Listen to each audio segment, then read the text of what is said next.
Now, while I love trains in general, there's just something about sleeper trains. There's something just exciting and magical about travelling on them, and I seem to sleep better on a sleeper train than being still. And it isn't just since moving onto a boat. All the years I've been on sleeper trains, every time, the swaying of it makes me get to sleep easier. But we only have 3. And they all start in London. Not even Britain's longest train journey, which is Aberdeen to Penzance, is a sleeper train.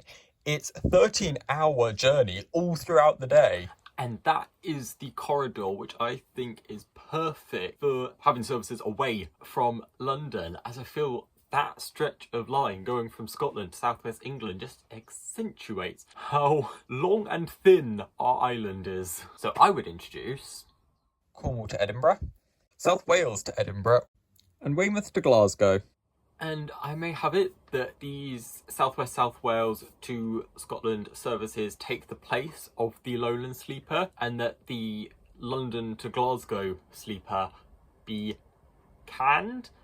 And I would have the Highland sleeper make stops in and near the two cities. After separating in Coatbridge, the Fort William service could stop at either Queen Street Low Level or Springburn, depending on what route it takes through Glasgow, then on to Dalmuir, and the Aberdeen and Inverness sections could stop in Falkirk for people to connect with Edinburgh and the rest of Lothian.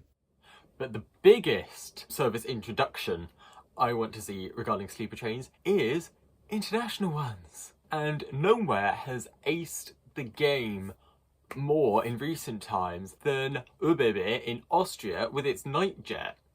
It's such a small country, but their night trains are everywhere. I wouldn't have London to Paris or London to Amsterdam, they're all so close. But using these high-speed lines, we could easily have sleeper trains from London to Barcelona, Milan, Zurich, Copenhagen, all over Western Europe. And if we can get some good state government subsidies, we could have them priced to be really competitive with budget airlines. Trains could even start further up England at 8 or 9 p.m, get to London for 11, whiz down to Barcelona, and then spend the rest of the morning stopping in the rest of Spain. But I would also have sleeper trains to Ireland. And because I don't think it makes sense to build a bridge connecting Britain and Ireland, I would revive the almost gone train ferry. The only one left at the moment on our continent is between Calabria and Sicily, but I think Ireland should rejoin the club. I would have services going London to Dublin via Fishguard. Leave London at 10 p.m, stop to pick up at Reading, get to Fishguard for about 2 a.m, chop the train up, put it on a boat, set sail around 3 a.m, and then arrive in Rosslare on Ireland for about 6:30. We would just have a typical day passenger train waiting at the Rosslare Europort station, ready to leave at 7 a.m. It will get to Dublin for 10 a.m, probably an hour quicker than reattaching the train. Or via Holyhead.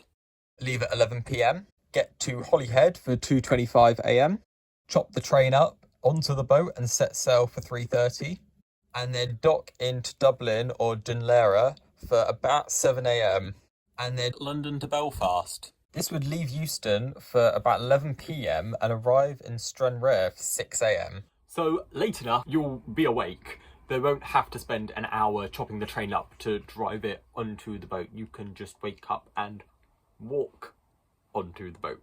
And this would also bring Stranraer train station's recently closed ferry port back to life. The next thing I think we need to change is the offering, the actual product once you're on the train. So I've done the Cali Sleeper probably 4 or 5 times. I feel like it's quite a luxury orientated train. The only economy option is a bloody seat. You can't sleep upright. You may get a couple hours if you're utterly just either a really heavy sleeper or you're so exhausted you can just be out for the count. But each time I've taken a seat, because I can't be asked to pay for a room, I've had a seat near the front and I just curl up and sleep in the wheelchair space because it's always been empty.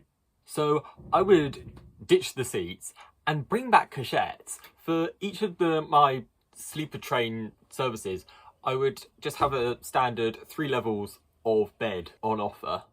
6 bed cachettes, 2 berth and 4 berth simple rooms with just a sink, and luxury double rooms with a full bathroom with shower.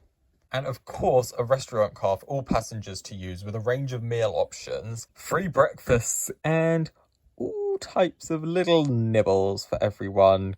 So, that is a short breakdown of my proposal for sort of an Austrian-style sleeper train revival here in Great Britain and Ireland. What do you think of it? Do you think it's amazing? Do you think it's crap? Let me know in the comments, and if you want to see my next episode of this series, which is going to be about the urban area in the UK which I think has the worst rapid transit, i.e.